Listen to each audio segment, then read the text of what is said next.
There we go. Private company, but they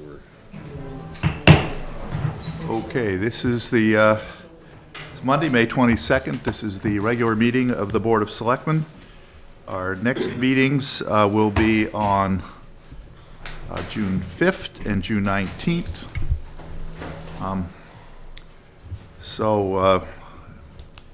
With that, I will I will also comment that Town Day is coming up, June 3rd. And so if everybody should plan on coming down and enjoying the day in the town.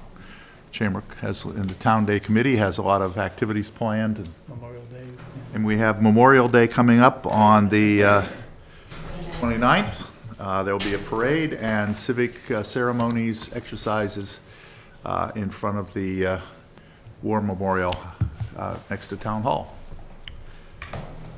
And also, are they coming indoors this time? I believe that they are. They like that format very much. Okay. They're going to continue with it. So it will be then indoors in the Town Hall auditorium afterwards. With that, any other comments from any of the members? I should introduce the selectmen: Mariano Golbuff, Lance Grensback, Town Manager Richard Howard, Dave Herico, and Mike Betancourt. I would say congratulate ENCON on a very successful Friday and Saturday. I was particularly impressed by the quality of the weather that they were able to generate. It was just lovely, and I gather they did quite well. So it's a major effort, and I think all the people who volunteered need to be congratulated for surviving it every year and then going at it again the next year, which is quite good. Right. Mariano, any comment? No. No. Dave? No, good. Okay. Richard, any issues you would like to? I do. The one thing I would update the board and the community on is that, as hopefully many people know by now, the board had authorized a company called Good Energy to go out and aggregate purchase on behalf of town residents and businesses electricity for a period of time, which under the contract I'm about to tell you about is for the next 30 months. And as of last week, Good Energy executed a contract for that aggregation purchase, and we will be able to confirm a rate of 10 cents. It's actually 10,758 on your electricity bill, and then depending upon the clean energy provision that you choose, you pay a little bit above that, and that can be anywhere to from 5% to 100% renewable energy purchase that the homeowner has the option of selecting as part of the segregation process. If you do not wish to be a participant in the aggregation rate that has been procured, then you can opt out and continue to find your own supplier and or accept the default, what is called the default rate that Eversource purchases at as well. We're hoping that over the course of and we expect that over the course of the 30 months that this rate will be just a nick below what Eversource is able to obtain. And they go out to the market twice a year. They went out just before this purchase, so we're slightly below what the so-called summer rate will be. They then purchase again later in the year toward the winter months. We may be slightly above what that ends up being, but the expectation of Good Energy, the consultant, is that over this 30-month, not if I said 30 year in the past, 30-month period, that our aggregate rate will be lower, but there will be these interim periods where Eversource purchases and the homeowner will be able to get to compare and decide whether or not they want to opt out. You can opt out at any time. After giving notice, you'll go into a new billing period. but you can certainly opt out at the very introduction of the program as well. But you have to do that specifically or you're in. And we'll be getting your rate according to this set amount that we have purchased at. So all of that is in place. The information will be going out to the community at large, an explanation of the entire program. We'll have it up on our internet. There'll be mailers. So please watch for this information as it comes out over the following weeks. Good Energy sets up a website and answers any questions on the aggregate purchasing, but it's something that the board had authorized toward the end of last year. We finally got approval from the Department of Public Utilities to be able to do this offering. Other communities have opted in at the same time. As you know, we were out there on a municipal aggregate purchasing through MAPC, so Brookline and Somerville have signed on as well. So the program's kind of in complete form now, and we'll be looking to execute over the coming weeks. I think one of the benefits, too, of the aggregation program is that it drives Eversource's prices down as well and forces them to be competitive in the market. I think with Brookline and Somerville as pretty heavy users jumping into the market, too, they've forced Eversource to be more competitive to keep prices stabilized for the region, which is great. So The supplier's name is Dynergy or Dinergy. Dynergy. Very well-known supplier across the United States, so,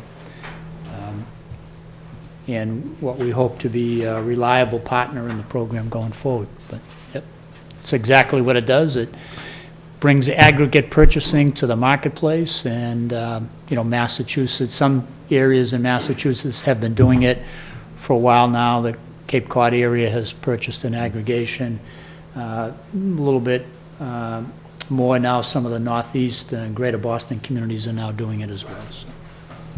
Any rough ideas like on potential savings for, say, 3,000 square foot house, just average? Yeah, it's hard to project, Dave, exactly, but, at the Eversource purchase rate, which just was a nick above the 10.7, the savings aren't, enormous, Right. but it is enough to be able to still kind of beat the default rate, and then together with providing at least 5% renewable, you would expect that you would still be under, the going rate that Eversource purchases at. So the twofold benefit is aggregate purchasing that drives the rate down by itself, but also allows for these options on renewable activities that many people in Winchester seem to be interested in, and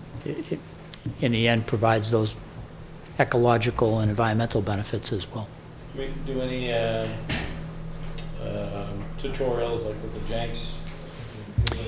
Yeah, Good Energy will roll out a full public relations campaign, and part of it will be an appearance for users of the Jenks facility and the kind of senior community, Right. That's it. who might need some help understanding exactly the provisions on the bill, utility bill. And the letter that they send out is mandated by the... It's a government form. Right. It's required to be in that format by DPU. We will send out other kind of soft information that provides a summary to the program and explains it a little bit more in English rather than government speak, but, you get it kind of both ways. And again, there'll be constant information on the websites of both the town and Good Energy going forward for the full 30 months as well. So that's the update on that. Okay. We were waiting last week for that purchasing to happen, and It happens. it happens.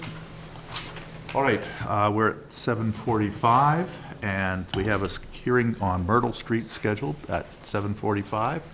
Is there somebody from the neighborhood who's been sort of designated to speak on behalf of the neighborhood? No? Yes? John? Do this in real time. All right, we'll open the hearing.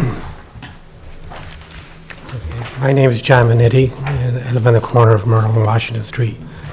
And we met with the board, I think it was November, and talked about traffic calming on Myrtle Street. And several suggestions were made by the board, and we went back and we surveyed the neighborhood. Did an online survey, and the people that didn't respond to that, we gave them paper ones. So we had a really good response. And we're waiting to hear, the results of that. Okay. Well, TAC has reviewed the results of that, and they haven't made any, the memo we have from them dated May 8th informs us that they reviewed the survey results but didn't make a formal recommendation. I think they were kind of, there's Beth?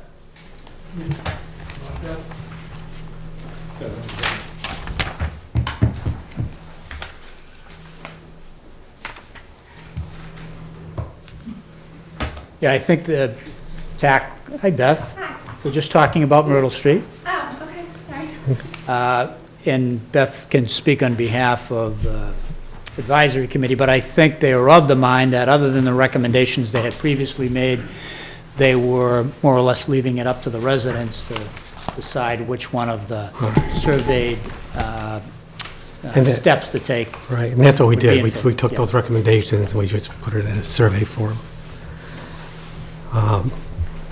You have the results of that, that's what people wanted, and Any particular concerns, Beth, by the advisory committee on the, time of morning and afternoon restrictions? No, I Do not apologize. enter kind of thing? Yeah, wasn't, I know, yeah.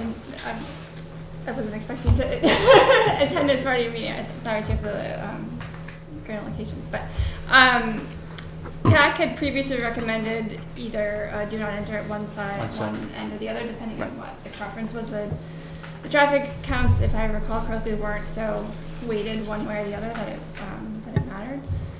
So I think whatever the preference of the residents was, TAC would be okay with.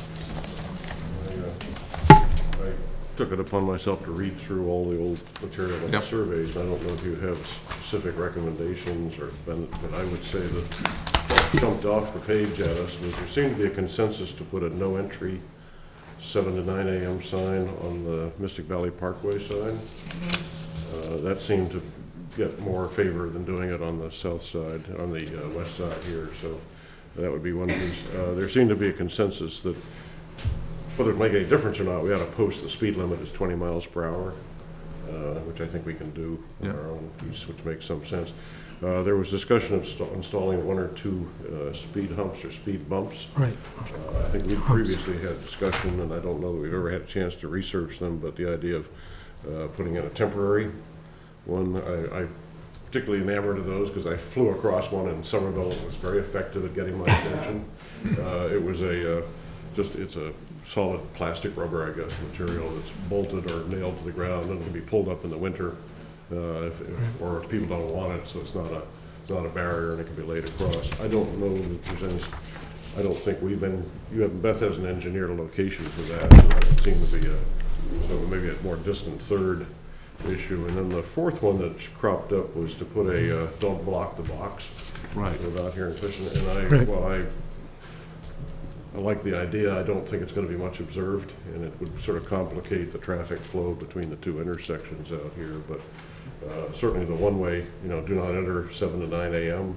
speed limit, and the possibility of looking at a temporary speed bump would be something that I would, at least from the materials that presented, looked like they were of interest to the community. I don't know if that's the consensus of the community, then all of them are relatively small and relatively inexpensive. So The interesting thing is, it was unanimous, just about unanimous, that people wanted to do not block the intersection. We can't get out in the morning. Right.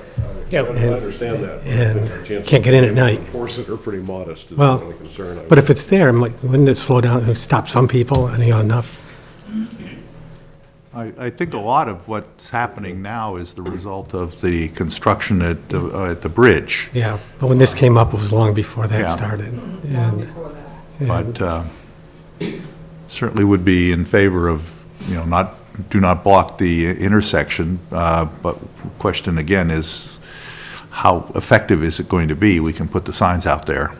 no sign is not effective at all. And, you know, I mean, And right- think that, we've looked at Myrtle Street as being kind of it's a cut through. a pilot program for other things around town. So Right.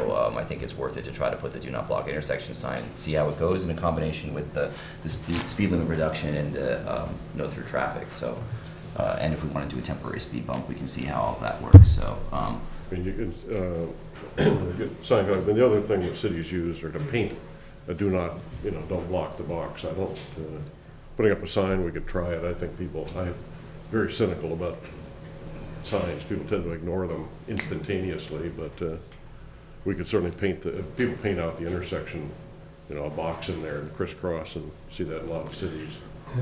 And they write on the say, don't block here, so that could be a, They've already, I don't see any drawback to putting a sign that says do not block the intersection. And, I mean, just the fact that people might not follow it, I don't think I think that we should still put it up. yeah, Because many people will follow it. It's educational. I think that it's a good test to see if we can start solving other issues in town with measures like that. And definitely the speed limit should be 20.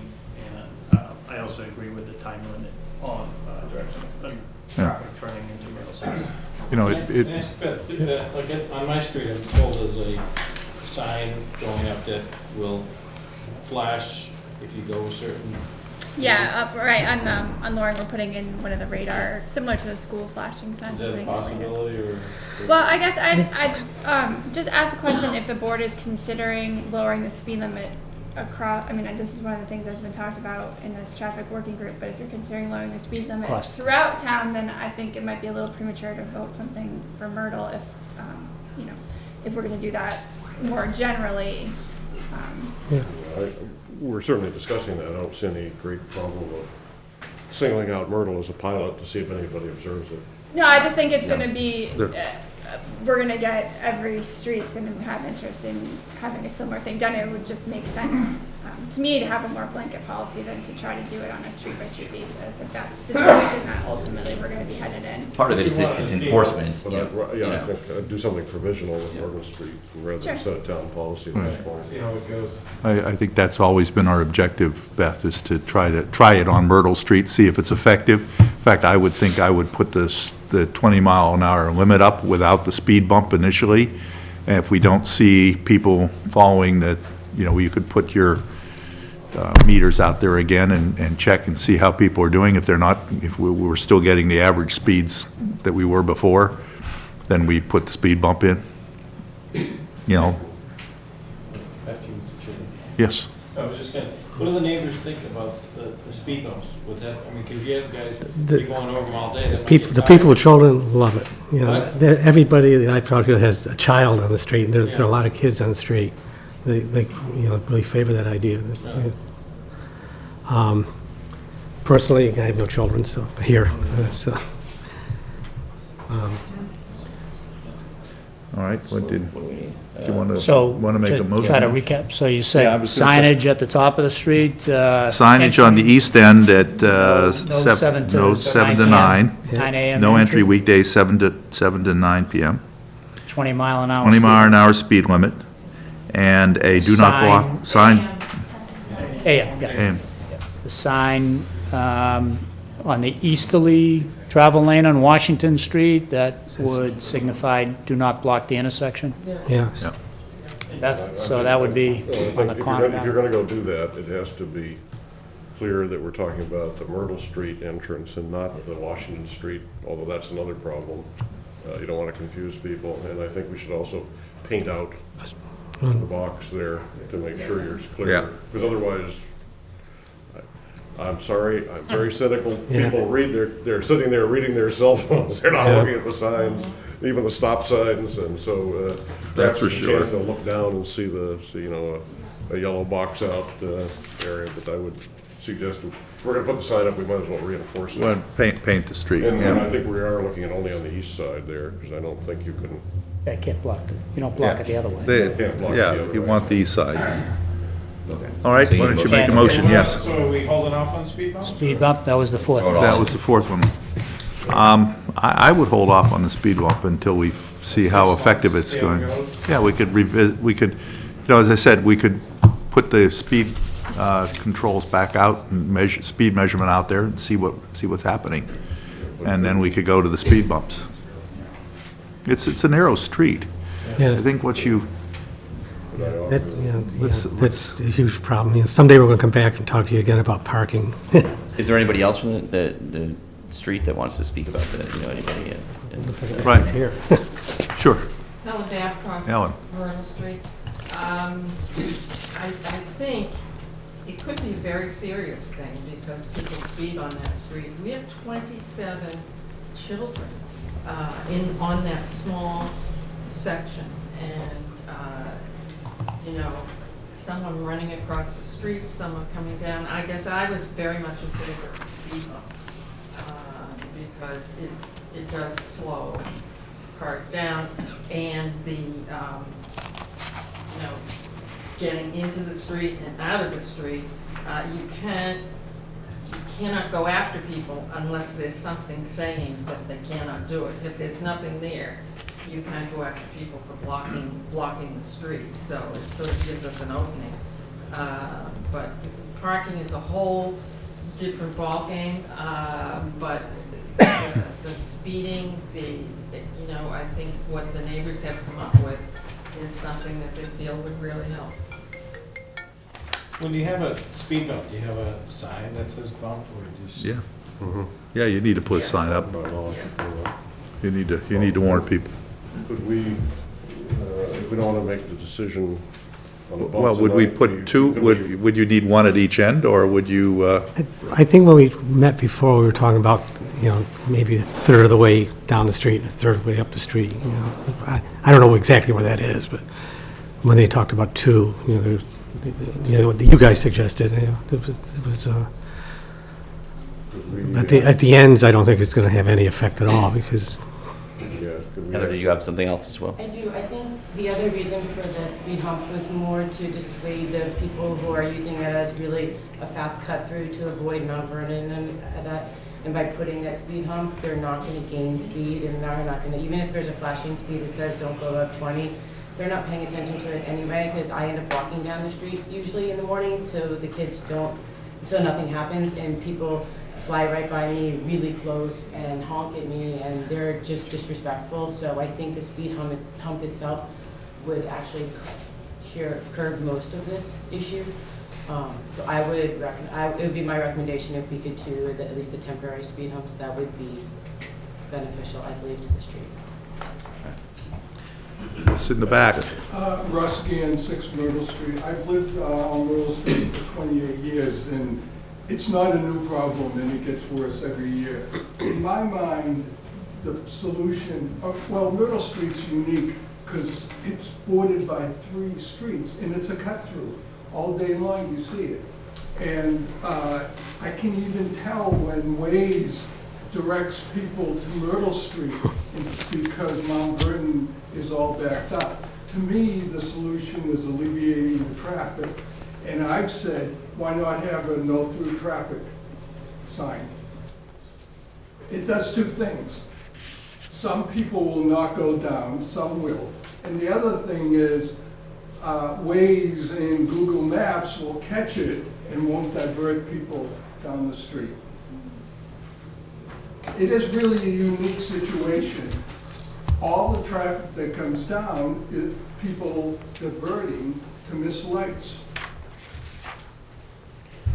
Okay. So you- Yeah. As far as the speed humps, I think we have an issue with cut-through streets all over town. Yeah. I've heard the argument made that speed humps just make people speed up later. I think this is a great opportunity to actually test that and see if speed humps Yeah. work on the street and see if it might work for traffic mitigation in other parts of town that we have a lot of through traffic, just like here.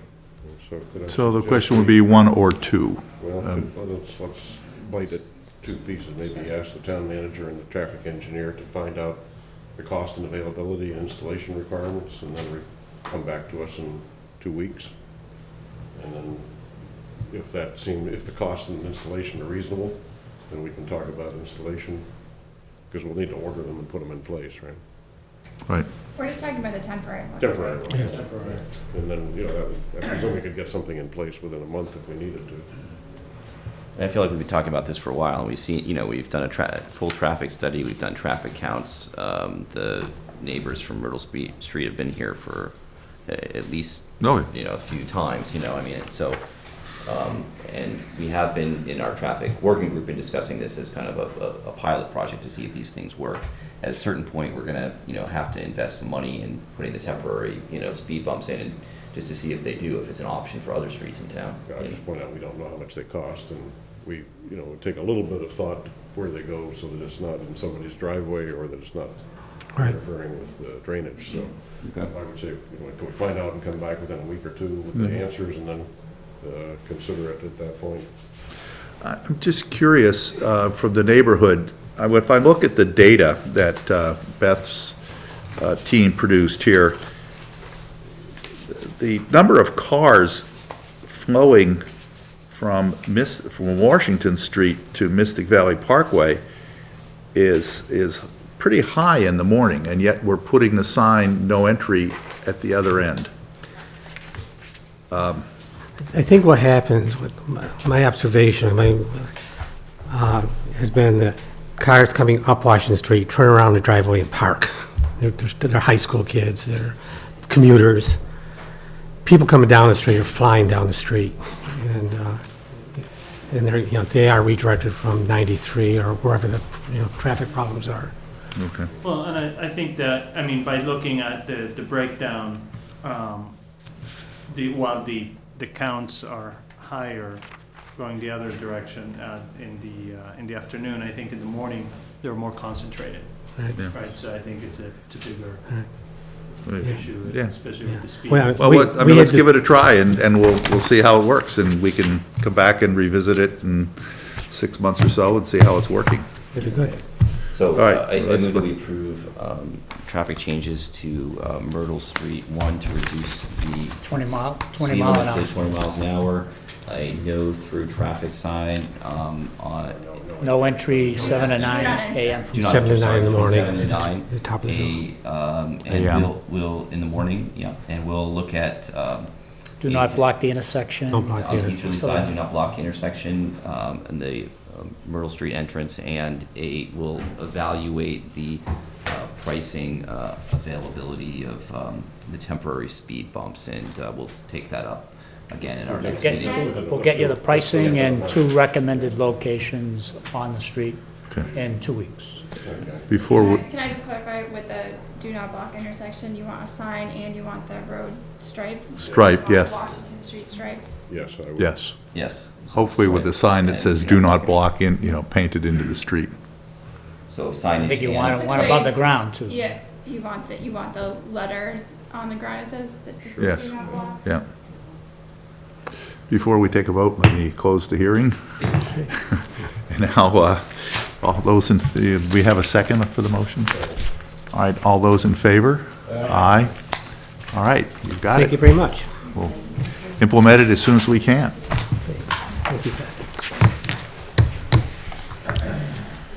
All right, that brings us to 8 o'clock, and it's 8:05, so we have a hearing on NSTAR doing business as Eversource Energy grant location for a pole on Pond Street. How are you? We're fine. Hi.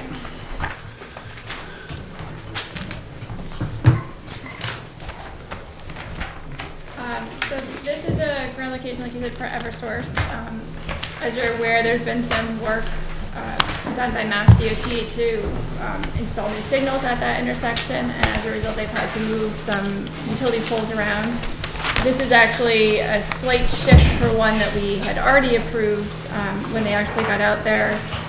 Verizon got out there to start moving their stuff off the pole. It was determined that it couldn't make the angle or direction that they needed to go, so they're actually relocating a pole slightly towards the street at the corner where the Speedway gas station is. We've reviewed it, we've looked at the location, and we have no issues with it. So. Does this replace the composite pole that It they had in does. there before? Yes, and the new pole will not be composite, No. correct, right? That's too bad. All right, anybody have any questions, concerns, issues? All right, is there any public comment? If anybody wish to comment publicly on this from the audience? Hearing none, we'll close the public hearing. Can I have a motion then for a grant of location for? I move that we approve the grant of location at Pond Street in the southerly side, approximately 45 feet east of Cambridge Street, and relocate one pole approximately 7 feet northeast, 120 southerly side, approximately 95 feet east of Cambridge Street, and remove one pole. Second? Second. All in favor? Aye. Okay. Thank you. I just want to point out that there are other poles being moved at the intersection, but they're in the Cambridge Street right of way, so it's not a town grant It's not a location. town grant location. Okay. There's one that's in the middle of the street right now, kind of. Yeah. Oh, it's one that I think is going to get hammered someday. Yeah. You come around that corner, somebody's Yeah. gonna nail that pole. But Excuse me, Beth, Lorena Road, private way? I believe it is, yeah, I I checked haven't looked, the but. street listing today, and it is, so, they don't need a grant of location for that, correct? Okay. So Katie sent it I out. didn't look at my list, I didn't have a chance this afternoon. I'll look at the to list it. next Yeah. tomorrow. Thank you. You're welcome. thank you. All right, while we're here, since we're waiting for 15, let us take up the first item of business, and we can let Ted go home. Want to come up and join us, Ted? So this is an appointment to the Council on Aging. Correct. And would you like to give us a brief rundown of, your interest? I like all the people on the committee.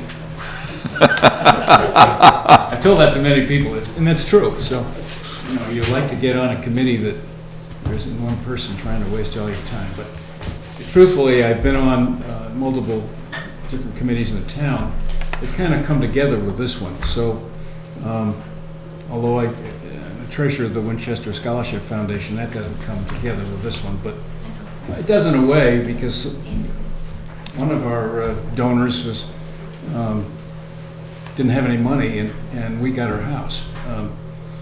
But in the interim, I don't know how she lived very well. I think the town helped her with her medical bills and taxes and everything else. So there are people out there that we don't know about, or some people know about. She wrote the Winchester Scholarship Foundation into her will.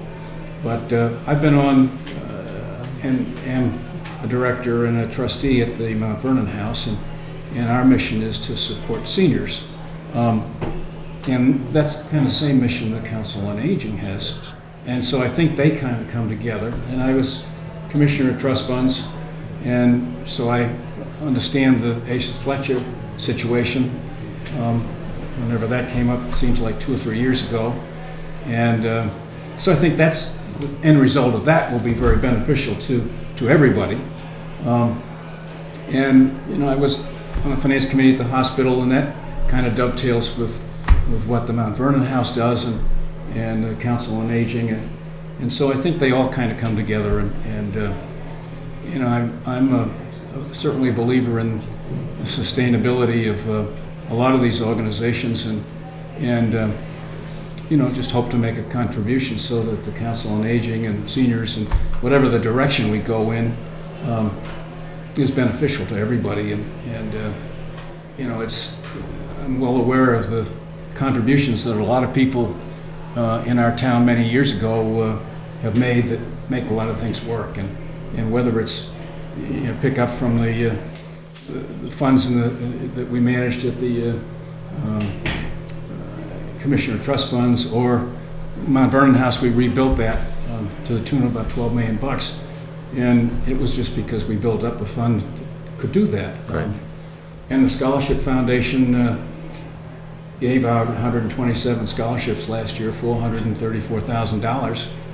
And the only way we could do that is because people made contributions to it during the last, since 1945. In contrast to, say, Belmont, where I've got a friend who's on their scholarship committee, and they raise $12,000 a year, and they tell the high school to give 4 scholarships for $3,000 each year. Whereas we can do 400 plus, and hopefully we'll do more than that this year. And hopefully we do more than 127 kids. So I think the whole key in this town is to make contributions so that it's better 20, 30 years out. Not, you hope you're doing well the year you're involved, but the future. And a lot of people have done this. It makes this town really work very well. And there are a lot of great assets that contribute, that people have contributed to, that make it work. So I try to do my little part, which doesn't amount to much, but hopefully keep the direction going in the right direction. Sounds like more than just a little bit, Ted. So before you add, as Lance is wont to say, before we vote, this will be your last chance to say, no, I really think twice about this. But so, if I may, I think Mr. Lamson is understating his contribution. I believe it entirely so. Spectacular and a consistent volunteer in lots of areas. And I think it's very much in our interest to appoint him immediately because he was an extremely efficient commissioner of the trust funds. Council on Aging is always looking for additional funds, and I believe their salvation is sitting right here in front of us. So he's been very effective in managing the funds. So I'm glad he graciously volunteered. Well, then, can I get a motion? I move to appoint Ted Lamson to the Council on Aging for a term to expire March 31st, 2020. Seconded. All in favor? Aye. Aye. Thank you very much, Ted. Thank you. Good luck. Now we can move on to the hearing. Right, now we got a hearing at National Grid.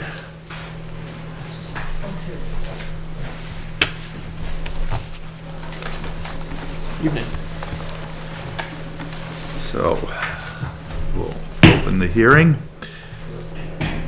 You want to explain what Sure. you're up to here? National Grid has applied for a grant location to install approximately 100 feet of new 4-inch gas main on Seneca Road to service the house at 28 Seneca.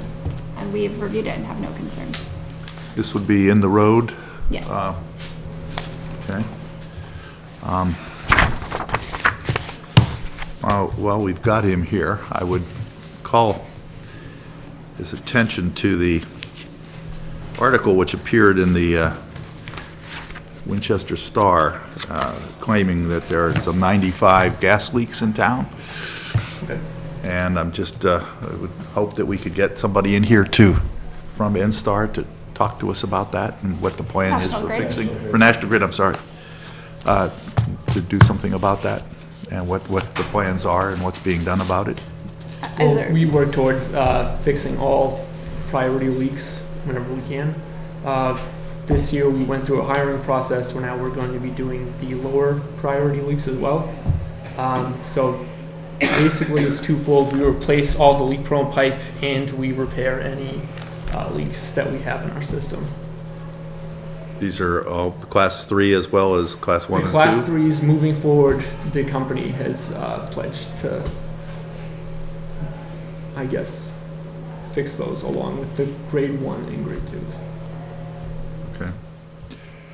Are there any comments from the audience relative to this request? Yes. I didn't come here for this, but I'm pleased I'm here. My name's Paul Donahue. I live on Walcott Terrace, and we have one of the enduring leaks on Walcott Terrace, more particularly on Webster nearby. Over the last, I think, year or two, I've called in at least twice, and there's a persistent leak on Webster. And, I think it's the question of, I understand they go after the priority ones, but To me, all the leaks are priorities.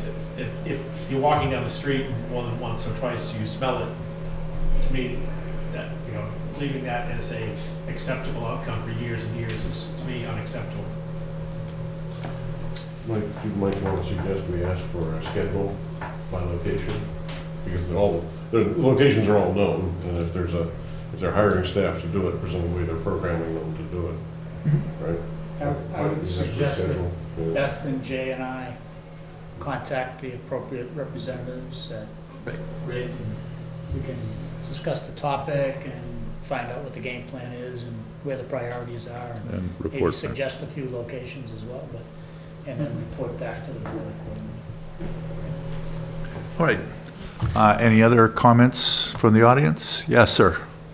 My name is Richard Victor, I'm the owner of 28 Center Road, and I wanted to know what location is the pipe starting from coming down Center Road.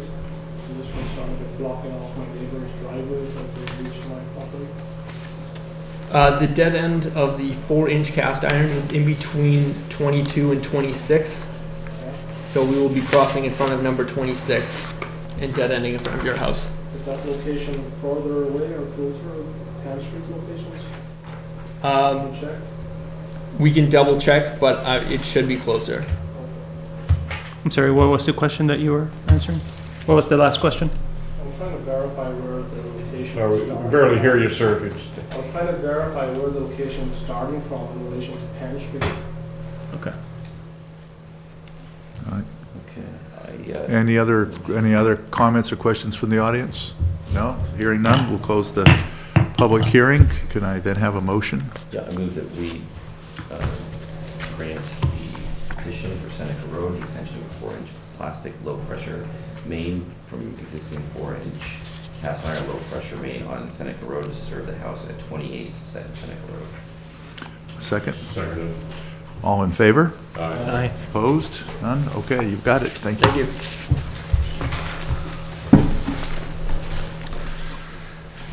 All right, now we're come to the next item of business, which is the Mill Creek 40B housing proposal.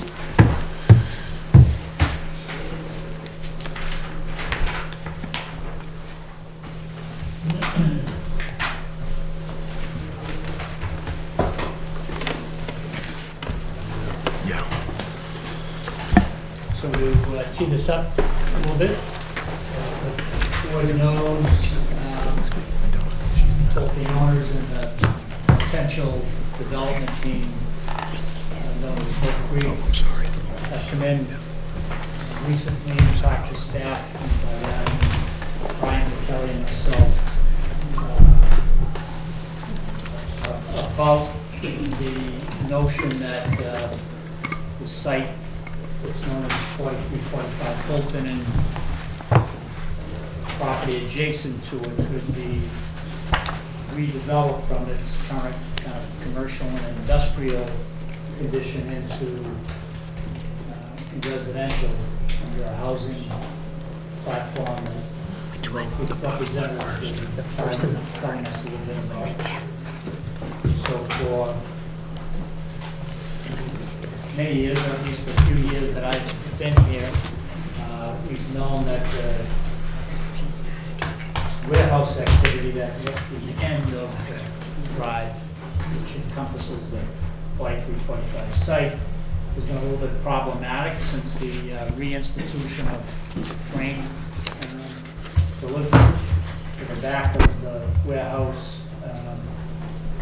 It's been something that we've kind of do what we could about on behalf of the neighborhood, but it's been somewhat of a problematic intermittent use that hopefully is addressed as part of any kind of development opportunity that moves forward here. But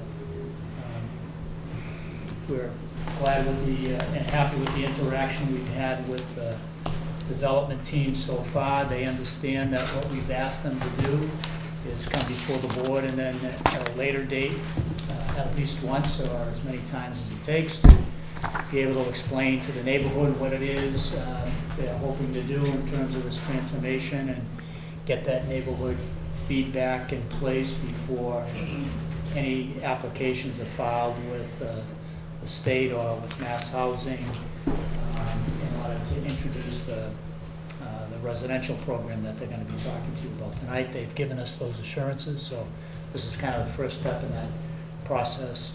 And as we know, we have a meeting scheduled for May 31st in this building, but in the auditorium at 7 p.m. If we haven't already, Patty, we're sending out notices to the surrounding neighborhood about that explanation opportunity, and we're sure Mill Creek will take whatever commentary comes forward under consideration. But they're here tonight to give you kind of an overview of what it is they see being the potential of the redevelopment of that location. So perhaps you could introduce yourselves first and then get into your presentation. Sure. Mark, of course, we know you. Yeah, for better or for worse, right? For the record, Attorney Mark Vaughn here tonight representing Mill Creek.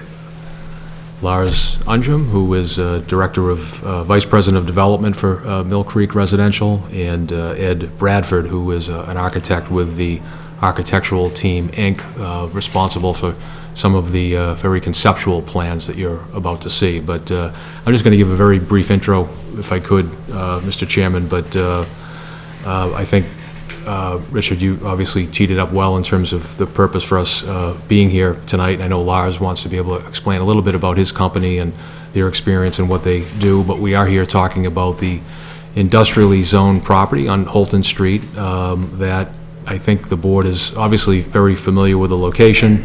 Just to remind everyone, though, it's a rather large 13-acre assemblage of industrially owned land at the municipal boundary with Woburn. The site is just about fully paved and contains a variety of existing warehouse and trucking-oriented type buildings, including a very large, expansive building that sits in the rear, which abuts that existing rail line, which Mr. Howard had referenced. Obviously, the property has been in the news over the past several years due to the reactivation of that freight line, and particularly some of the late night, early morning noise that has happened as a result of that, which I know has been of great concern to the immediate residential neighborhood. So, as Lars will get into, they have an agreement in place to purchase the property and would like to be able to get rid of those industrial type uses that are there today and redevelop the site for residential purposes. And just to reiterate what Mr. Howard had mentioned, our intention is to very much work openly and cooperatively with the town and the neighborhood to see if there's an opportunity to redevelop the property in a manner that could benefit the neighborhood and the town as a whole. And I say that recognizing that the town, I know, has been focused as of late on the ability to provide some affordable housing opportunities in town and to make some progress in that regard. And for a variety of different reasons, we think that this particular location certainly merits a lot of consideration for that. I say that because I do think it's a good transitional use for this site. It sits between a single-family neighborhood, which is the Baldwin Street, William Circle area, and then as you make your way into Woburn, you see a lot more of the commercial, industrial activity. So as a result of that, I think that this transitional site has some very strong features to it in terms of providing a good transitional use between those uses that are there today, which don't always get along so well. So with that, if I could turn it over to Lars, I know he wanted to speak a little bit more in detail, and we look forward to working with you all. So, thank you. Again, my name is Lars Unyem. I'm Vice President of Development with Mill Creek. And if I may, for the benefit of the board, just provide a little bit of background information about Mill Creek and what we do, experience here in the Massachusetts marketplace.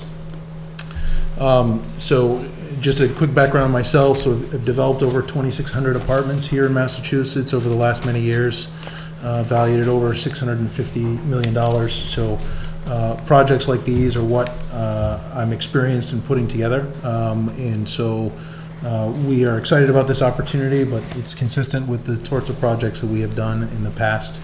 Ed Bradford, as Mark mentioned, is a lead architect at the architectural team, and so we're excited, of course, to have him here with us. Ed and I have worked together on several projects in the past, and as was mentioned, I believe the board is familiar with Mark. Mark has been a very helpful guide to us in terms of understanding the path forward here on this project. Just a little background on Mill Creek. So nationally, it's a privately held multifamily developer, owner, and operator. So we figure out projects to build. We actually self-perform the construction, and we also operate the properties after they're completed. So we're a full life cycle developer. Our total market capitalization is nearly $5 billion across the country.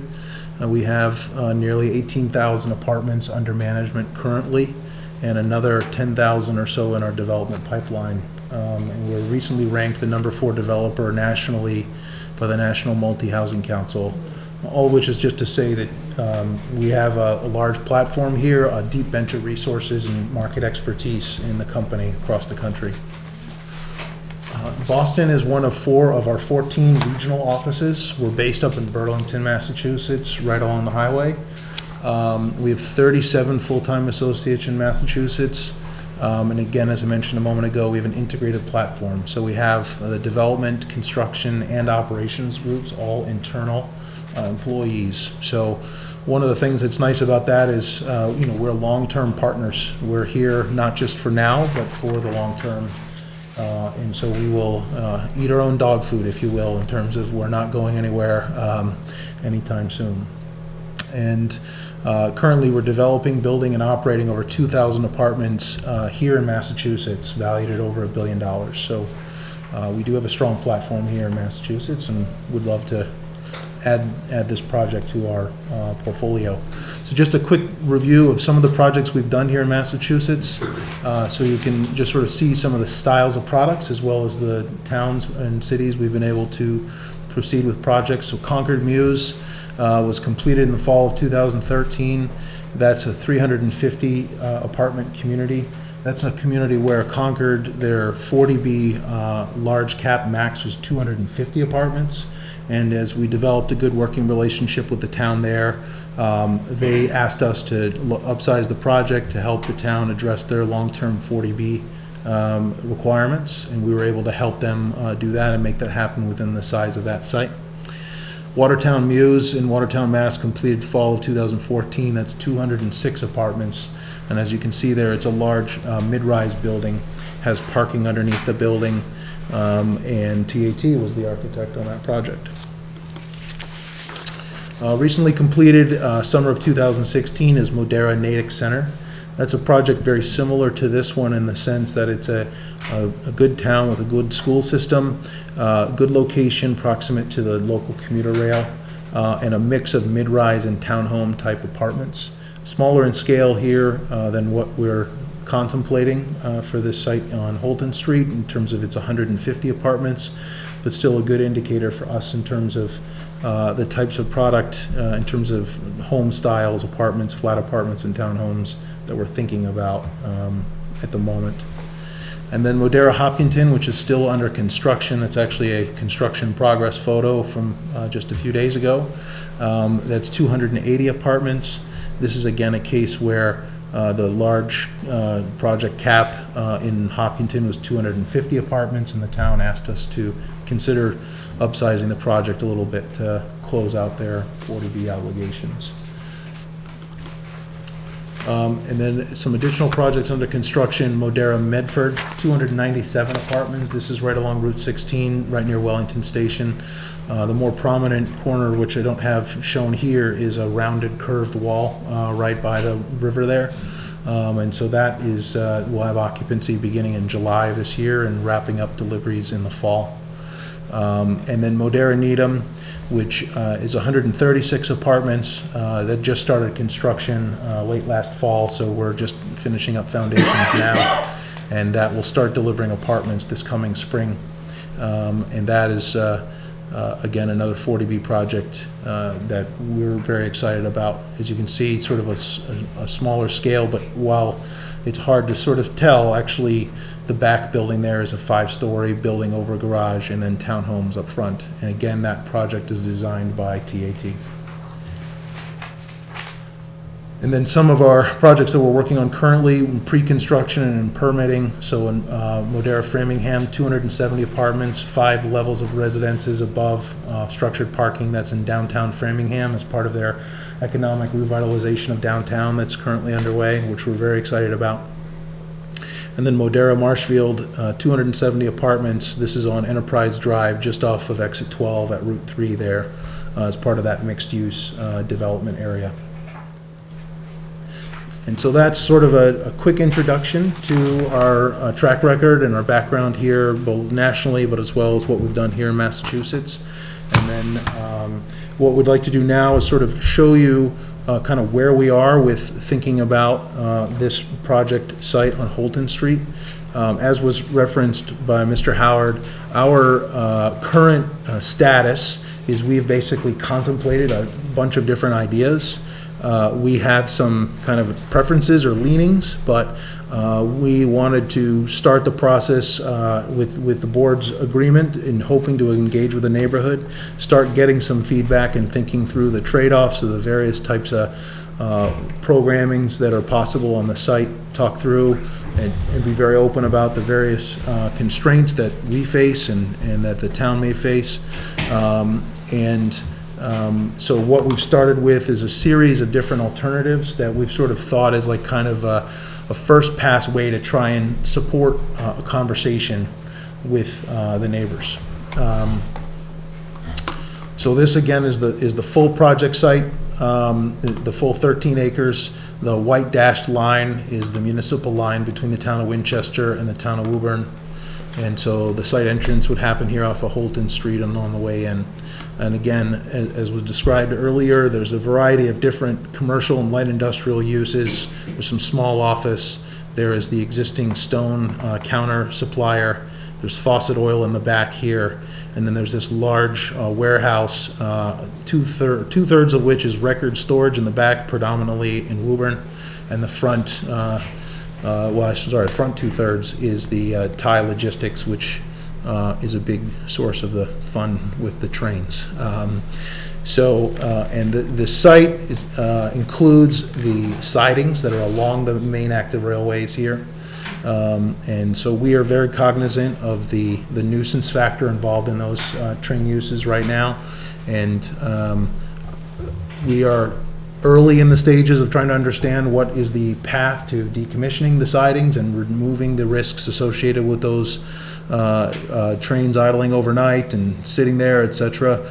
I would just implore anyone to understand that obviously we would not look to be developing a project here if that were to remain in existence for ourselves, never mind obviously the nuisance for everyone who's already here today. So we share a similar motivation to make sure that that nuisance is removed in a permanent way without any ability to return.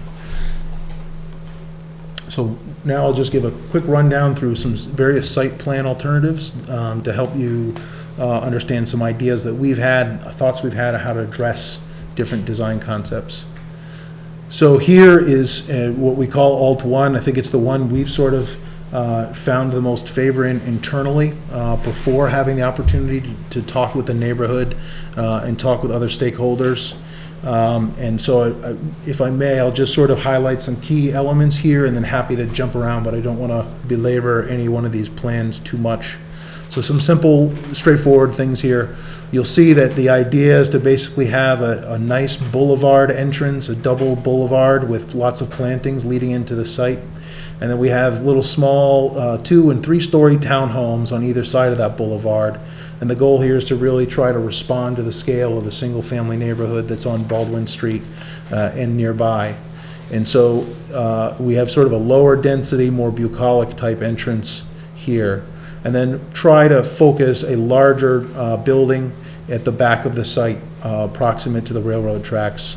And to say simply here, this darker blue building is in essence 5 stories of apartments over a podium. So this courtyard where you see the pool and the outdoor grills area, etc., that's actually elevated in the air about 15 feet.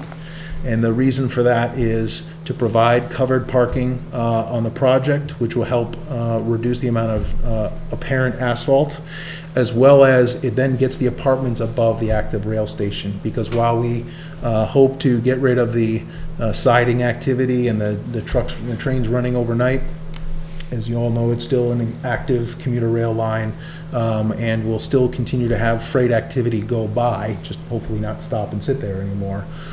So as part of our looking at potential ways of doing sound attenuation, one of our thoughts is to get the apartments above that activity. And this project, or this alternative, currently represents 355 total apartments. I think we had originally thought this would be about 360 apartments, but as we've been continuing to refine our drawings and looking at how just all the Lego pieces come together, we think that 355 is kind of where this layout comes together. What you will notice also is that there is no development contemplated in the limits of the Woburn portions of the properties. That's really to simplify the permitting process rather than trying to necessarily permit in two towns at once, which could be very complicated. But that being said, we've looked at alternatives that do reflect the idea of talking to both towns simultaneously. So the second alternative is exactly that. So that shows a larger podium building in the back, buried further away from the homes on Baldwin Street. And if I can go back, you sort of look, you'll see here how the bigger building is more proximate to Baldwin Street homes, and the larger building gets shifted back. And so we have a few more townhomes and a nice village green, if you will. So it creates more distance or separation from Baldwin Street in the larger building. And as I mentioned a moment ago, the one challenge here we're cognizant of is what would be the permitting path with this 60 or so apartments that might be in the Woburn side of the project. This alternative also represents 388 apartments, so it's a little bit larger in scale, but in fact the number of apartments that would be within the limits of Winchester would go down because again that higher density building is shifting into the town of Woburn. And again, otherwise the townhome sort of boulevard entrance. A third scenario that we looked at was an attempt to both keep the permitting path simplified and maximize the number of apartment homes that are within the limits of the Winchester property.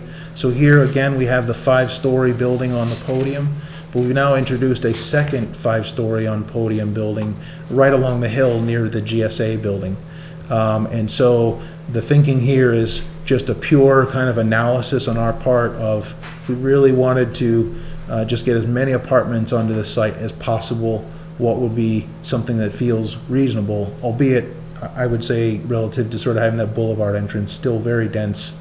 Again, it's softened by the fact that, as everyone I believe knows, there's a pretty strong hill just on the backside here leading up to the GSA building. So from a scale perspective, it shouldn't feel awful, but obviously this is quite a tall building and just a double loaded surface parking lot before you're to the backyards of residents on Baldwin Street. And for that reason, we were concerned that this would just feel too out of scale for the neighborhood. And then this is this alternative 4. This is a project where rather than this building being up on a podium with covered parking, instead it's surface or at grade, and so surface parked. So you can see there's a lot more asphalt here to accommodate people parking around the building. And how would we deal with the train noise we were looking to accommodate or deal with by the podium?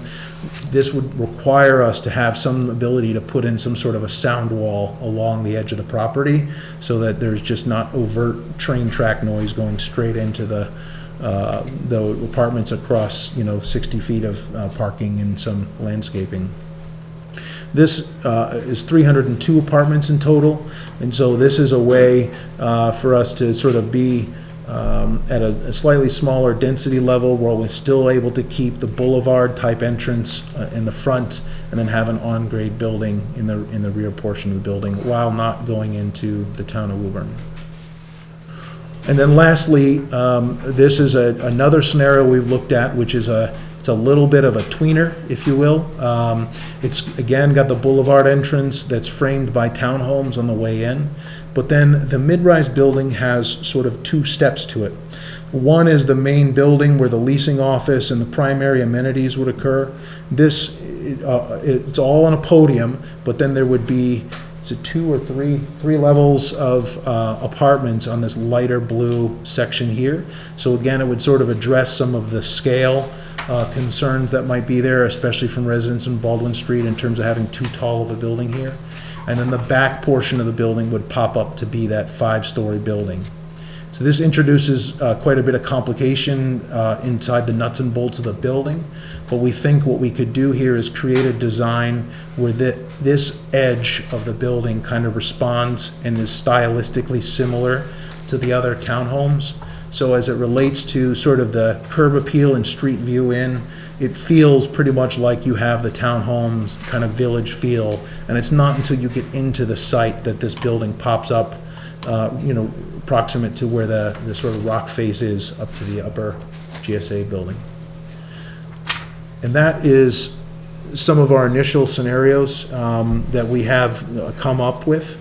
And obviously there is the opportunity to look at even more scenarios. I think we wanted to approach the town and then approach the neighbors earlier in the process. As Mr. Howard referenced, before we file a project eligibility letter application, before we start any comprehensive permitting process, so that we can try to incorporate feedback from the outset and work with the neighborhood as opposed to having a more antagonistic or flippant posture. It's been our experience, Mill Creek is a long-term player here in Massachusetts, and it's been our experience to partner with towns is a better way to be successful, not only for this project, but whether here in Winchester or neighboring towns that may call you in the future, that you'd pick up the phone and at least not totally bash us.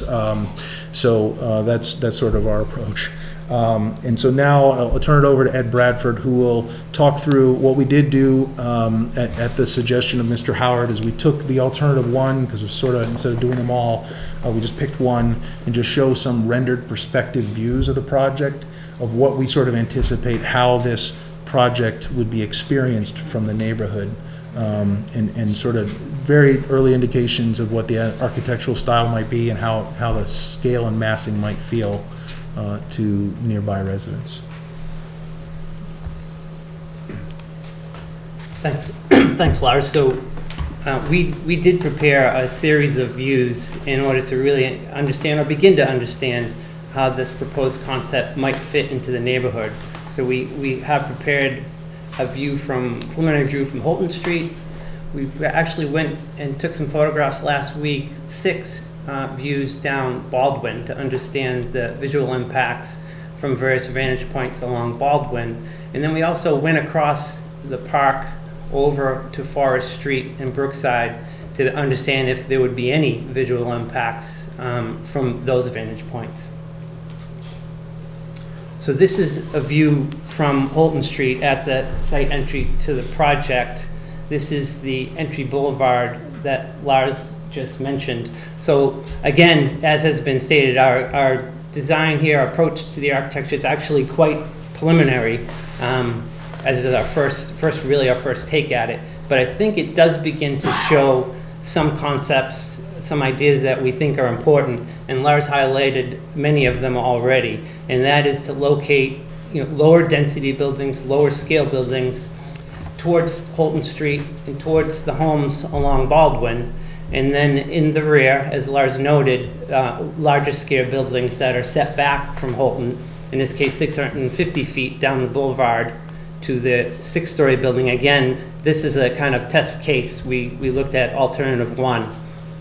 And then again, lower scale buildings with their rear yards facing rear yards for homes along Baldwin. So this is very much, we think, appropriate approach to the project, and that is really to understand or replicate the pattern of the neighborhood. So just as the homes along Baldwin have their front yards facing the street and their rear yards behind, this street would come in basically parallel to Baldwin and replicate that pattern. And that is front doors and porches that are oriented towards the street and the tree line boulevard, and then rear yards oriented to the rear yards along Baldwin.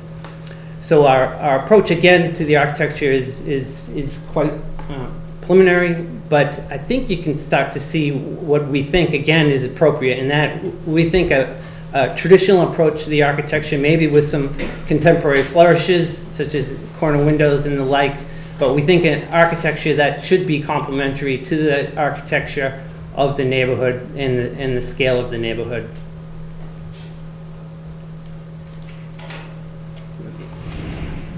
So as I noted, we prepared 6 views heading down Baldwin, starting at the west here at the corner of Holton, and then heading down to the end of the west side, the east side of Baldwin Street. So this first view is at the corner of Holton and Baldwin. What we have in each of these exhibits, each of these 6 exhibits, is on the left is the existing condition view, and on the right, the proposed view with the townhome set in the view. And it's hard to pick up here, but the existing footprint of the warehouse, you can just about make out the dashed line at that location, is actually is quite helpful for us to try to understand the scale and how these buildings will set into the neighborhood. And that's because the rear face of the townhomes pretty much aligns with the rear face of the existing warehouse building. And the scale is really not too dissimilar. Although it's a 1-story building, it's a very tall building. So the ridge of the warehouse is just about, we need to do a survey to determine, but somewhere probably in the order of 8-9 feet or so below the height of the 3-story townhome ridge. So what you see on the left here is, I think, another advantage of locating the footprint of the townhomes along that southern edge of the warehouse is that, again, we work within the development footprint, and that allows us to retain what really is a fairly dense wooded buffer, trees and other plants between the backyards of the Baldwin Street homes and the proposed townhomes are on the left, the existing warehouse. So what you see in these views is just kind of peekaboo views, if you will. In the case of the existing condition, this is the roof of the warehouse. And then similarly, you'd have similar kind of peekaboo views beyond the existing tree line and plants. You can just make out here one of the townhome buildings, and then the ridge line of the one closest sits just behind that tree line. And it's really, for the most part, a similar story as you head down. This is just moving a little bit east down Baldwin. This is a view between 12 and 16 Baldwin. Again, in the existing condition, pretty hard to pick up here, but there are kind of screened views through the existing vegetation. And again, as we're locating the proposed location for the townhomes in a similar spot, you get similar screen views this time of year through that plantings. Same story here as we move down between 16 and 22. Again, large existing tree and kind of planted buffer. So again, kind of minimal views through the existing warehouse, similar kind of screen views to the townhomes.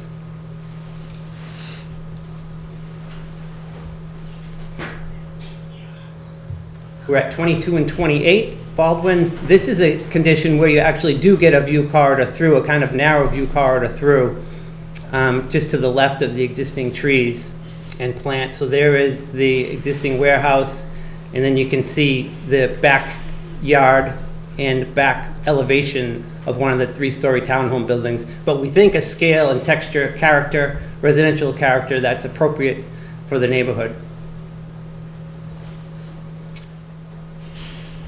Between 28 and 32, really, again, similar case. By retaining the wooded buffer and screen, that would serve to screen and buffer the proposed building.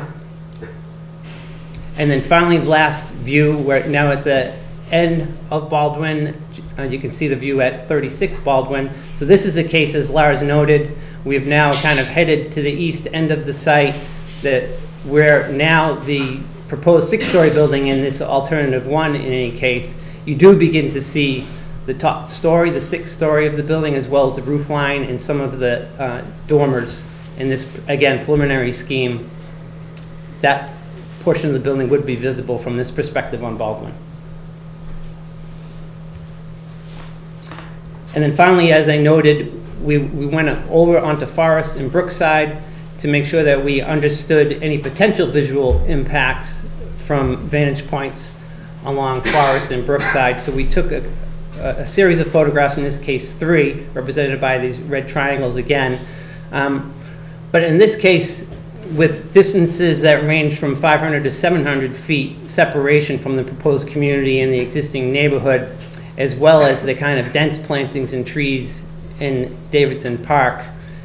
As you can see in some of these existing views, we just do not think the project, at least at this time of year, certainly would be visible from these vantage points. So these are the 3 views. This is close to Cross Street, one about midway at Brookside, and then one right at the bend at Brookside at the top there.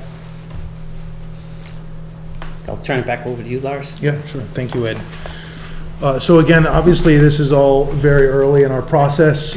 We have just started to really evaluate things, and again, our goal was to hopefully begin a process of dialogue so we could start to reflect the interests and the priorities of those who are in the neighborhood and in the town at large about what we're interested in doing here.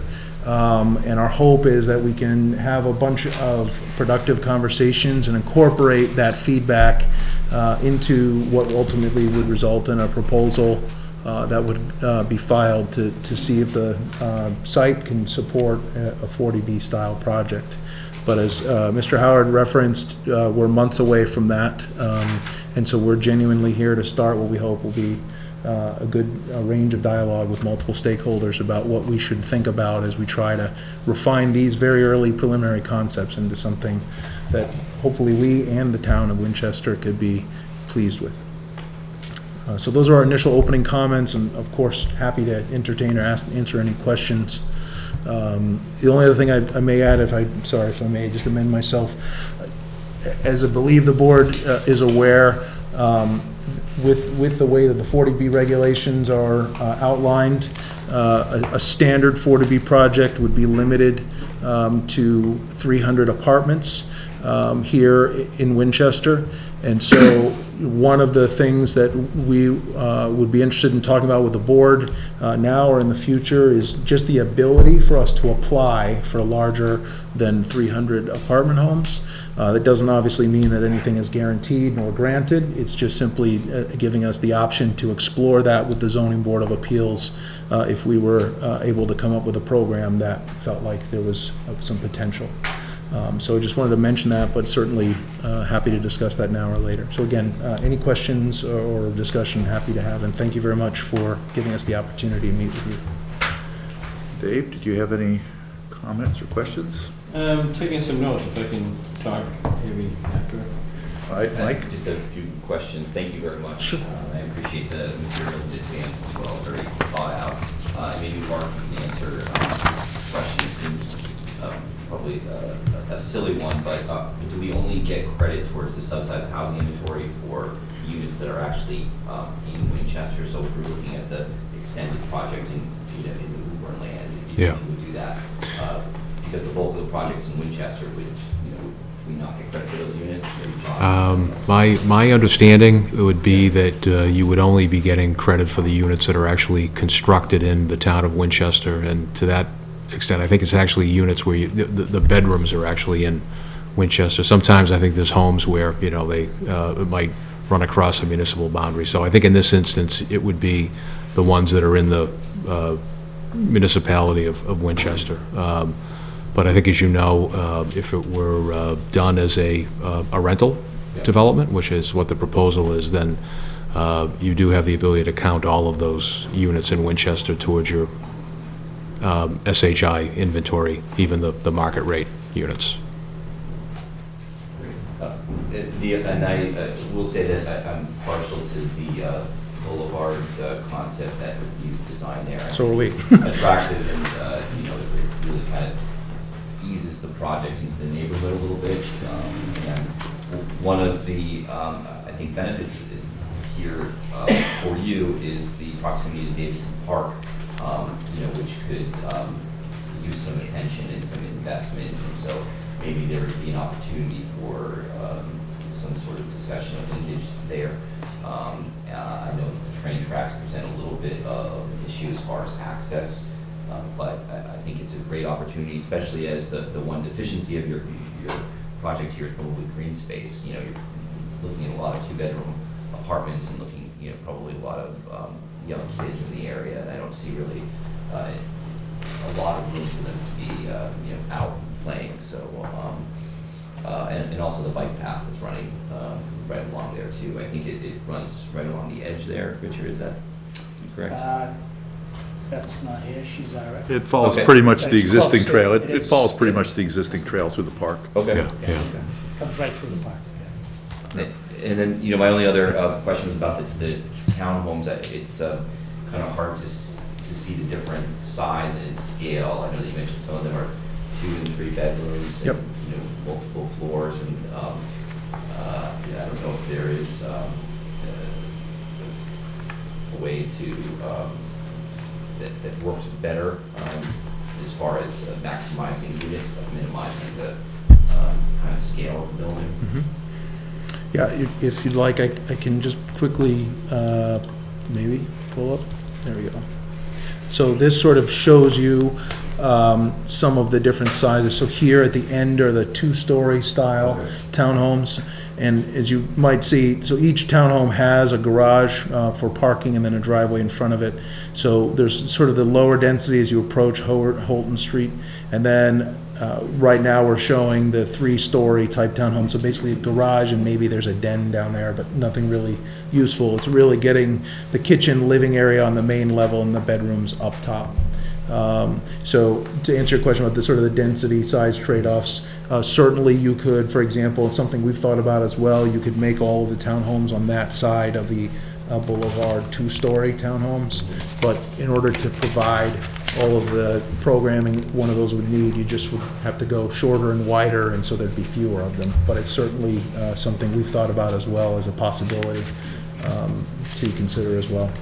And thank you. I think that, you know, I would entertain the exploration of more than 300 units as well, if it's a good fit for the project. And I think getting close to 400 is too much, but, you know, a little more than 300 I think would be something that I would consider. Mariano? Yeah, so one concern with the site as well for me is the lack of public transportation near the site, and with an apartment building that large. Do you have experience on other sites as far as addressing those issues, whether it's a shuttle to locations or running something like that? Yes, and it's actually something that we're anticipating. The overall traffic impacts of this project are ones that having a shuttle service, especially during rush hours during the week, would be something that would help us mitigate some of the traffic impacts. So at the moment, that's our thought, is that there would be a shuttle service provided to connect people to downtown Winchester and provide sort of vehicle-free access to get to the commuter rails and station and get to downtown.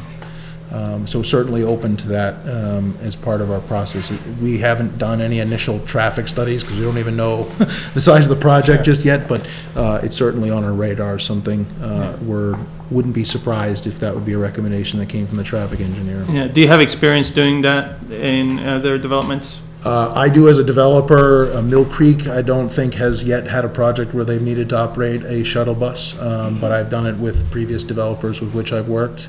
And it's simple as contracting with a company that owns the truck, and they have the responsibility for the driver, and you just it's just a constant loop during the rush hour periods, back and forth. Yeah. Lance?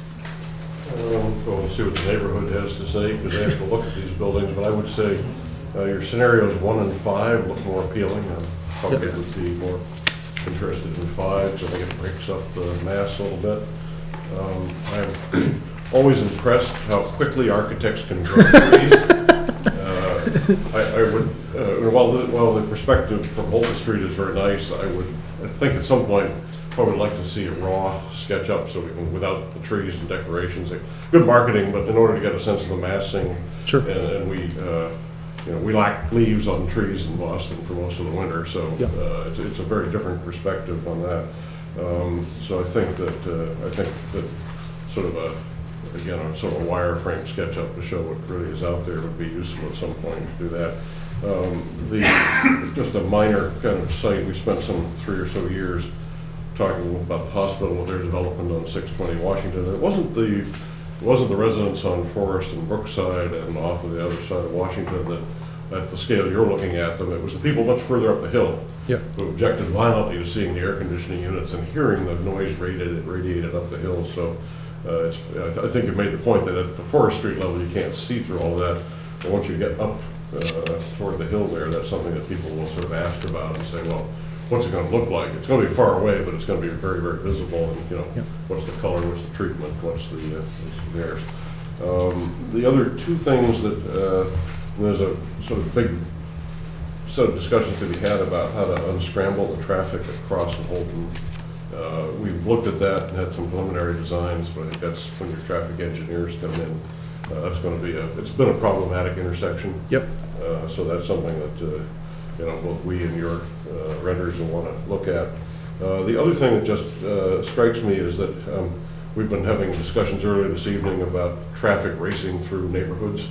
I look at this boulevard and it looks very nice, but then I look at all of the driveways backing out into it, and I imagine all the people in the upper high-rise buildings sort of saying, I got to get to work by 8:10, and sort of blasting out. So I think some thought to traffic safety along that road. I don't know what the design elements are, but that's going to be a problem. And then getting access, obviously, out on Holton Street, and whether that.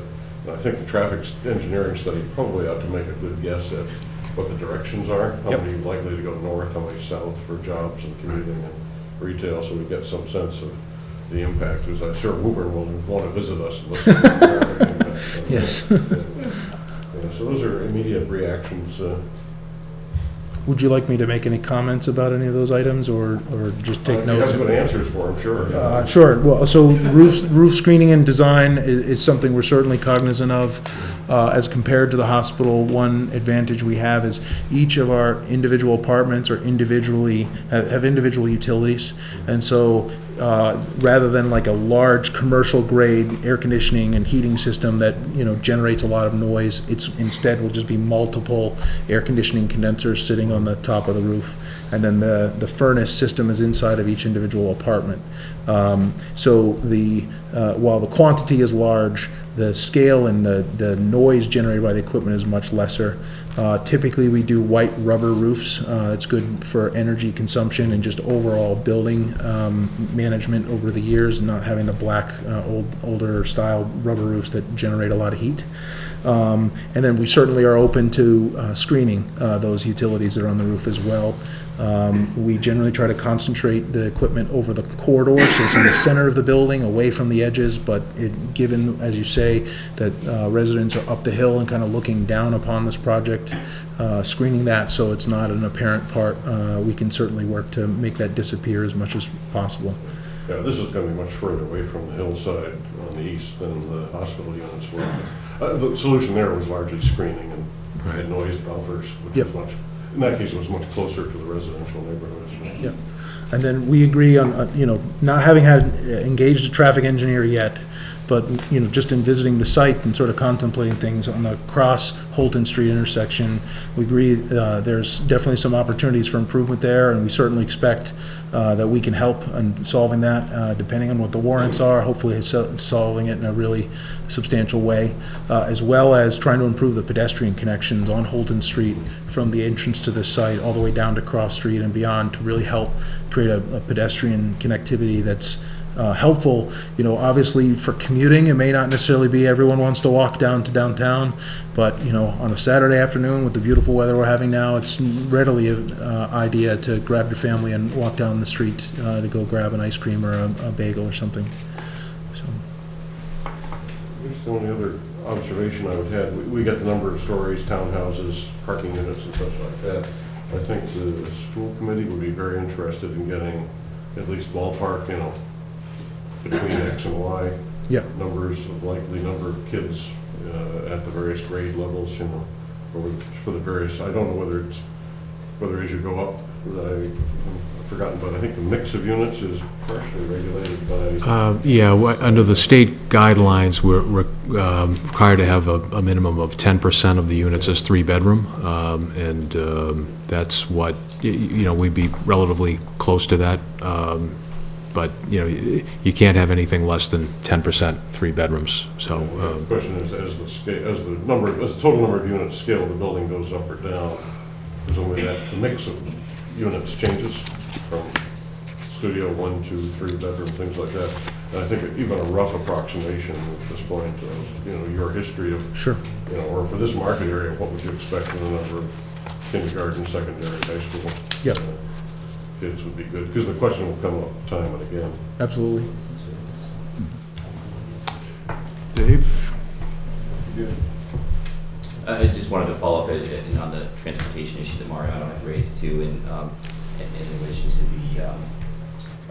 the students coming in. It's going to be very unlikely for us to have the elementary schools absorb all of the kids that will be coming into the project, so it probably would be split amongst some of the elementary schools. So that's something that we have to kind of contend with too on the transportation. We might have different shuttle, different buses going in different directions, and so it's in order to have the kind of maximum area for buses and shuttles to move around there. We need turnaround space, and we need the boulevard area is great, but I don't know how easily it would be how easy it would be to pick up kids in that area and kind of turn around and head in the other direction. So something to think about. Sure. Sorry. No, and if I can just Yep. offer two contexts there. So first is the whole site, of course, needs to be able to accommodate not only buses, but really the primacy is around emergency response equipment. So we'll certainly be put through the ringer to make sure that that access is available. One of the nice benefits about the boulevard approach, which I was pushing against, and Ed forced me to stay with where we are, is that because each side of the boulevard has the driveway aprons to the townhomes, it can't be as narrow as just like a one-way road. It's almost as wide as a two-way road in each direction. And so that's going to allow for the sort of side space that might be needed, whether it's for emergency response vehicles or buses or what have you. And so there's more space there than might be readily apparent if it was just a typical single lane in, single lane out, in order to accommodate the vehicle movements into the driveways as well as to handle emergency response. It's harder to see, from the renderings there. But, Yep. And that might dovetail a little bit into your question about the speed bumps. So again, it goes back to what the emergency response officials would want from us, but our general preference would be to have speed bumps or speed humps of some type to mitigate, because you're right, people are in a rush and they want to shoot down, especially a wide boulevard type lane like this. And so if we can work out a way where it's not an impediment to emergency response, that we could have some sort of traffic calming measures built into the boulevard is what our preference would be, as well as around the loop around the large building, if that's where we end up as well. Yes. So in options 1 and 5, you don't tread into Woburn, but it's shown as a nice green space. Yes. And against the rock wall there. Yep. What does one do with that? Is that entirely private property, or is that something that could be turned into a facility or an open space use for the community? Option 2 puts a village green, but that's kind of contained within the sort of isolated driveways. But yep. Is that sort of space on the north side potentially usable, some benefit to the community as a whole as well as to the residents?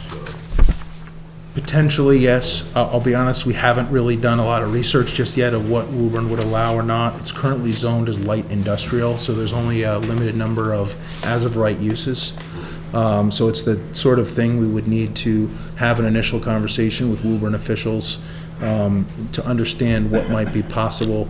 Right now, as you can see, we try to sort of respect the angular municipal boundary between the two towns, and if there is potentially some flexibility available there, we might be able to regularize, for lack of a better word, the shape of the portion that's in Winchester as it might pertain to surface parking, and allow for a more regular field type shape to occur and be available, maybe with some additional parking to welcome folks who are not residents to come and be able to use that space. But we haven't yet had any conversations with the town of Woburn. We wanted to first come and talk with you and hear from the neighborhood next week before reaching out to the town of Woburn, so we had a sense for what interests were. But I certainly am open to trying to explore ways to make use of that space, because frankly, we're buying land that we can't use in almost all respects, which is pretty expensive to do, but it's not really an option with the way the parcel is laid out relative to the municipal boundary. Dave? So, I think that there's definitely an opportunity to do something. I like the fact that it's a transitional site between heavy industrial and residential. I think it's premature to be talking about the density that we are comfortable with as a community, because we're first step without talking to the neighbors. When I look at your portfolio in Massachusetts, you've got facilities from 136 to 350. I know there's this 300 number that's bandied about, but as a community, we have to look at it and say what's best for us. On the one side, the higher the number, you get closer to that 10%. But the negative impact is on the size of a new school and the impact on our budgets and what the impact on the taxes. So it's a balancing act. But again, I think there is an opportunity to do something. Traffic is a huge concern, and so that'll be planning board and neighbors all having their say in it. Student counts, I think we had talked about maybe asking you for some real data, maybe from Concord or whatnot. Certainly love to see that. Holton Cross, as Lance brought up. And I tend to like that number 5 more than others, although the proximity on the south side of those townhouses to the backyards of Baldwin concerns me, because the photos that you had, the renderings going through are from Baldwin Street through the front of the houses. But the reality is people live in those houses and they look out their back window, that's where their bedrooms are. So I'd venture to guess it's pretty close where you've got the townhouses on your boulevard. Those are pretty close to the backyards and bedroom windows of the folks that live on Baldwin. But I do like 5.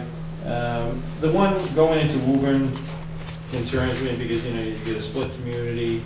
There's a tax issue, school issue, where these kids are going to go, life safety, who's going to do all of that, and I would think that would be more complicated than not.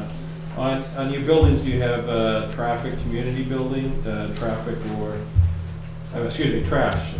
trash or maintenance facility? Yeah, both. We have, we'll use the, Are those on these, or?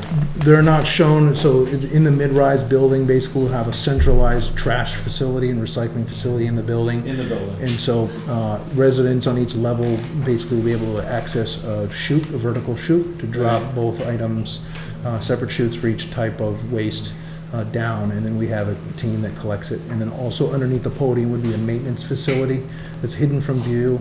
Okay, so it's inside of the building in essence. Do you have, actually, I didn't look in here, maybe you've already got it, do you have parking space ratios? Yes. 1.7, and do they vary, or are they all in that general area? They're all in the general area of 6.7. Yeah, to 1.9. Yep.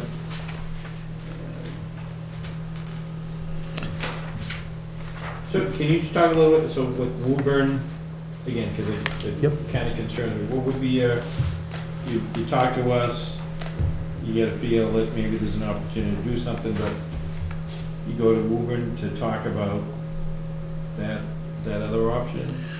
I think that we would want to get some feedback initially from folks who are a part of the Winchester community first. Yeah. I would say that I'm generally pretty skeptical about the viability of trying to build housing in the Woburn portion of the property. Right.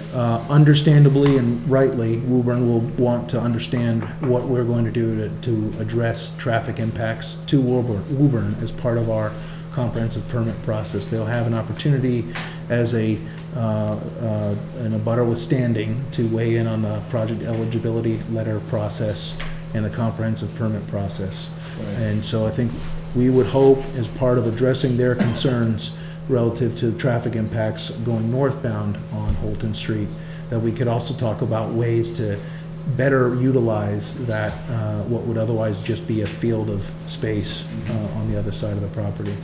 So we hope to have a balanced discussion about the pros and cons on each side. Do you know, is Woburn at their 10%? They are not as of right now, but they are getting closer. They have adopted yeah, they're actually doing a friendly 40B project up on the Commerce Way area. National Development's proposing about a 200-something unit project up there, and they've adopted a housing production plan which allows them to make some progress towards that, but they're not quite there yet. But And you had mentioned early on that with the rail line and the parking of trains and whatnot, you had said something to the effect like, you know, we're not interested in it if they're there as well. So where is that? Who's driving the train on that? It's part of our process to unwind and figure out who are all the stakeholders that have both explicit as well as implicit rights to deny us or allow us the ability to decommission that line. Yeah. Unfortunately, I have an army of attorneys trying to figure that out right now because given the very long and complicated history of that railway, there's also a rail spur that goes through this site right now, which we also, even though it's not used or active and hasn't been for a long time, legally it still exists, and we have to figure out how to decommission that as well. It's a difficult and complicated part of the process, but it's certainly right. We just couldn't imagine doing the type of project that we do with that sort of activity there. We can always build a building that's sound attenuated for passing trains, but to have something just sitting out there and or the clanging and banging of connecting cars just is a non-starter for what we do. So we are very aggressively working on it. I wish I had a better answer, but it's just really hard to unpack all this stuff, and we've been working on it for a bit, but it's going to take us a while to have the right conversations with the right people and figure out how we get to the place where it can go away. Gotcha. Do you consider that emergency access to be necessary, or is that an idea? It's an idea. There's an existing easement that's there, and so we're often find that one of the concerns on a site like this, where there's sort of a deep singular entrance into the site, that emergency response officials want to know there's a second means of access. We have thought perhaps because the boulevard is in essence 2 full-size lanes, that could accommodate that sort of requirement that emergency officials have. But for the moment, we've got it there, and if the emergency response officials feel like it's not a necessary element, we're certainly happy to have that go away. But we wanted to show that we have an ability to address a truly separate method, second method of accessing the site, if that were necessary. I mean, to me, that's a concern due to traffic on Baldwin Street, right? The intent behind it would be it's not an actual access to the site that's open. It would be the type of thing where there's a gate with a Knox box so that the fire department can show up and unlock it, or you can even do the kind where they can drive through it if they want to do that with their truck. But so it can be done in such a way where it's not something where a vehicle, everyday vehicle, can go through it. Mariano, there's a good example of that at the north end of Salisbury Street, where there are, bollards that they just drive right through. They just knock the bollards down. And it's grass, looks like grass because it's the pavers that support the fire truck. You wouldn't even know it's there unless you knew that that's what its purpose was. Yeah. So, I would, wrapping up, I guess most everybody covered a lot of the subjects I wanted to cover. But I did have a question about the where the location of the pool and what looks like tennis courts or something. Are those at ground level? Are those up on the podium? Just where would those be? So the reason only reason I bring it up, and it's just for maybe for Ed to think about. It seems like it's in shade most of the time. Yeah, so it's interesting, the size of these renderings sort of fool you a little bit. That's a huge courtyard. And it was done on purpose. We looked at other scenarios where we split up the building into 3 courtyards, and there you ended up with sort of these narrower 100-foot wall-to-wall type courtyards, and then that's very much true. Here, with the way that the sun rotates around in the summertime and the height with which it reaches, we believe that this pool and the sun deck around it will be adequately burned in sunlight for the majority of the time when the pool is open. The majority of these scenarios show the pool and the outdoor grill and seating areas on the elevated courtyard. The one exception is alternative 4, where the building sits on the ground. But all the others, the idea is basically to have the pool floating in the air and all the amenities floating in the air because cars are parking underneath it. They're shaded from the sun. It provides a covered parking opportunity for residents there, so winter times they don't need to clear their cars, etc. In the summertime, we hide more cars away from view. Okay, good. That helps me understand it a little bit better. I would express my preference for alternative 5 as well. I think I've been out to the site. I think it transitions once you get back deeper into the site. That rock wall, I mean, it really just hides everything else. So I can see that working. I would mention, I think the planning board has typically objected to a lot of doors facing, or driveway doors facing onto the street. Yep. I don't know whether there's a way to break some of that up into a different way, but I suspect before you get to the planning board, I mean, they will probably beat you up on that if not already. I see some heads nodding in the back. I think Mr. Vaughn can help you out a little bit on that. Yeah, I've heard that concern on some other projects, right? Yeah. So, yes. So with this, is this considered mid-rise, high-rise, and what type of construction standards? Because you sure. It's mid-rise and low-rise, so the townhomes are considered Right, low-rise yeah. construction. The mid-rise building is considered to be mid-rise. It's not high-rise. The height of the building would not exceed 70 feet to the roof, at the top of the roof, and that's sort of when you would trigger high-rise as per the Mass Building Code. Yeah. So it would be below that. So you'd have 14 or 15 feet to the top of the parking podium and then 5 layers of apartments, and you end up somewhere in the 69 feet, 11 and a half inches. I mean, just for comparison purposes, I think the parking was a 6-story building. to Yeah. give you an idea Some feeling for it, yeah. The height, but, again, you do have that's why, again, I like 5 too. There's a sort of a transition. Good news is you've got industrial to the north and west, and to the east you have cemetery for the most part. One of the, one last point, unless somebody else has some input, there's, I think, a lot of discussion is going on about having, I guess what you'd call town employee affordable housing. Mm-hmm.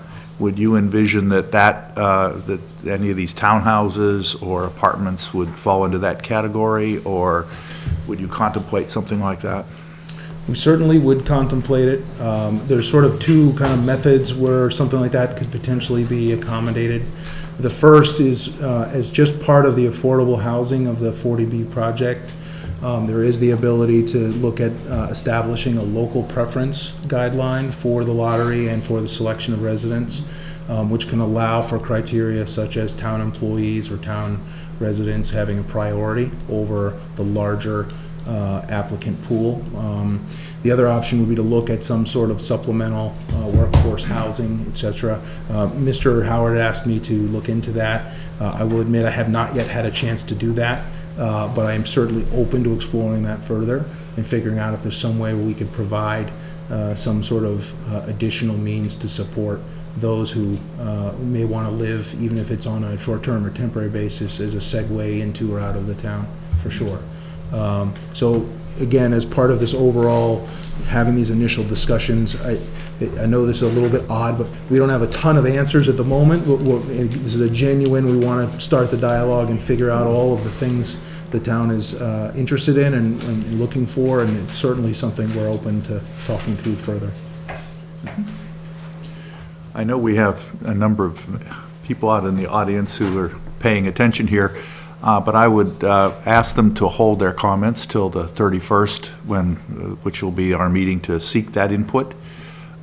So with, unless somebody else has a comment, I think we can close this order of business. Any other comments? No? Seeing none? Well, thank you very much for coming in, and I think hopefully the dialogue will continue as we go along. We look forward to having you back after you get some more definitive plans in order. Thank you very much. Thank you. Thanks very much. What's that? Can we get the slides in digital form? Yes, you already should have these, although these might be... Do we have the slides in PDF?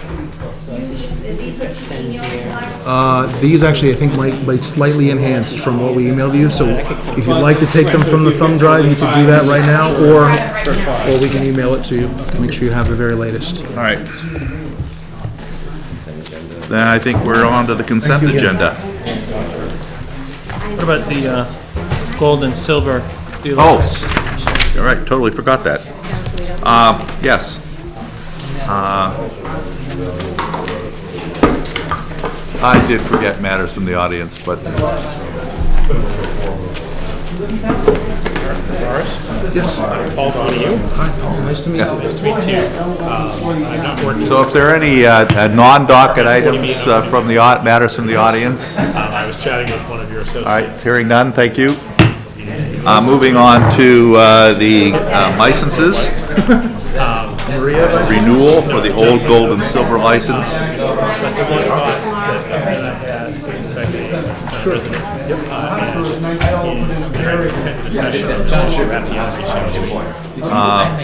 Yes, good. Wow, Dave ducked out. Where'd he go? Take a few minute break. Let's take a few minute break to let things calm down here, because. Oh, yeah, totally. Absolutely. Yeah. Yeah, it's got to be full 13. Yeah, well, Dave probably took a bio break here, so. You have to have full 13. So the townhome clusters are small enough that they could be 13R?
More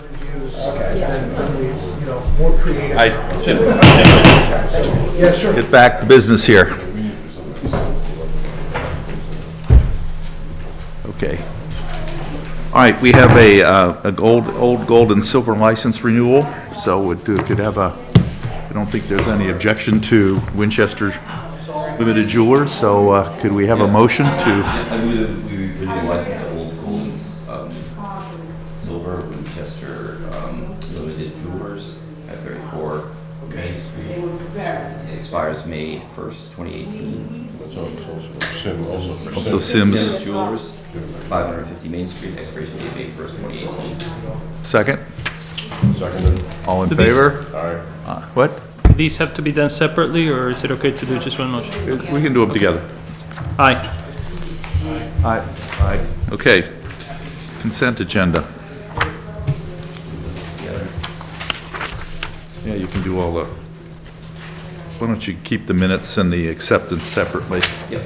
I move that we approve a one-day alcoholic beverage license for Diana Canosian for Boston Test bartending on June 8th, 2017. Next Door Theater, Gail Freeman for Studio on the Common, June 1st, 2017. Studio on the Common, Mike Bottoff for Griffin Museum on June 18th. June 8th, 2017, Griffin Museum. A second? Seconded. All in favor? Aye. Opposed? All right, unanimous. Okay, the minutes? Move that we approve and correct, make any corrections to the meeting minutes on Monday, May 8th, 2017. No. Any comments anybody have? No, hearing none. All in favor? Aye. Aye, opposed? No, none. So unanimous. All right, I think we have a great deal of gratitude to the Inca Society for their $10,000 donation to the rec department for the summer camps. Camperships, I assume these are scholarships. So, I move that we accept donations to the Recreation Department from the Inca Society for $10,000 towards summer camperships. and I would move that we amend that to with great appreciation. All right? So moved and accepted, seconded. I got it. All right, all in favor? Aye. Okay, and we have a staging permit. I move that we approve the staging permit request for 2A Mount Vernon Street, installed by Gamut Signs out of Spencer Street, Stonewall. Okay. Second. All in favor? Aye. Aye. Aye, okay. Sue, that's it. Any last minute comments or suggestions? Everybody wants to go home? All right, move we adjourn. Second? Second. All in favor? Aye. Aye. All right, thank you. Adjourned.